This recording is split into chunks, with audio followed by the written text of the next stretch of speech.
एक बड़ी खबर आ रही है। नीतीश कुमार ने एमएलसी पद से इस्तीफा दे दिया है। विधान परिषद के सभापति को अपना इस्तीफा सौंप दिया है। नितिन नवीन ने विधायक पद से इस्तीफा दिया। नीतीश कुमार और नितिन नवीन अब राज्यसभा जाएंगे। ये बात तो पहले से तय थी, बस एक औपचारिकता है इस्तीफे की, इसका इंतजार किया जा रहा था।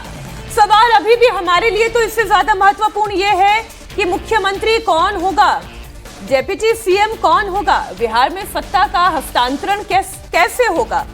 स्मूथ तो होगा क्योंकि बीजेपी बड़ी स्मूथ ट्रांजिशन के लिए जानी जाती है, लेकिन आलोक जी आपके सोर्सेस क्या कहते हैं, कौन बनेगा मुख्यमंत्री बिहार का?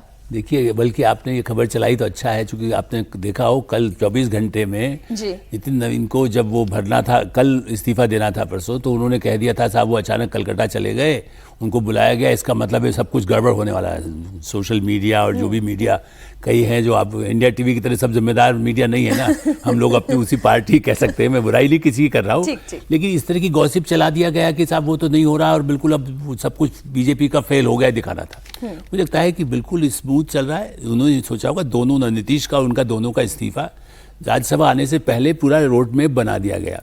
मोदी अमित शाह की रणनीति जो है वो अगले वो जो 47 की तो जो है ही, लेकिन चुनाव के लिए भी बहुत पहले से तय हो जाता। बिहार चुनाव से पहले ही लग रहा था कि नीतीश जी सेंटर में आ सकते हैं, कब आएंगे वो खुद डिसाइड करेंगे। नीतीश जी ने भी मान लिया कि हाँ ठीक है, मैं दिल्ली आ रहा हूँ। इस दृष्टि से मुझे लगता है कि जो नीतीश और बीजेपी की सहमति है जी। नाम तो अजीत जी ज्यादा अच्छा तरह बता सकेंगे। अजीत जी चलिए, बॉल आपके कोर्ट में आ गई है। देखिए, अभी तो जो संकेत मिल रहे हैं, स्पष्ट संकेत मिल रहे हैं, लोगों से बातचीत में मिल रहा है, जो सामाजिक समीकरण के हिसाब से मिल रहा है, जिस तरह से नीतीश कुमार हाथ उठवा करके सम्राट चौधरी को आशीर्वाद दिलवा रहे थे, उसके बाद तो कोई संदेह नहीं बचता है कि वो हाथ उठवा रहे थे कि इनको आशीर्वाद दीजिए, यहीं अब आपका काम करेंगे।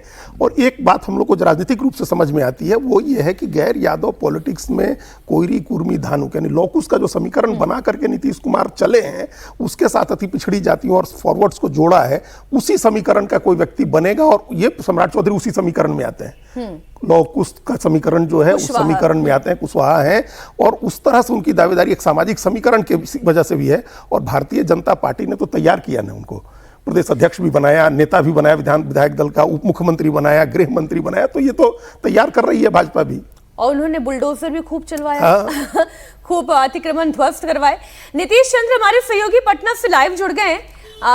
नीतीश, ये बड़ी खबर हमारे दर्शक देख रहे हैं, एमएलसी पद से उन्होंने इस्तीफा दे दिया, नितिन नवीन ने भी इस्तीफा दे दिया, पर हमारे दर्शक ये जानना चाहते हैं अब मुख्यमंत्री कौन होगा और कितना इंतजार करना होगा उस नाम के लिए?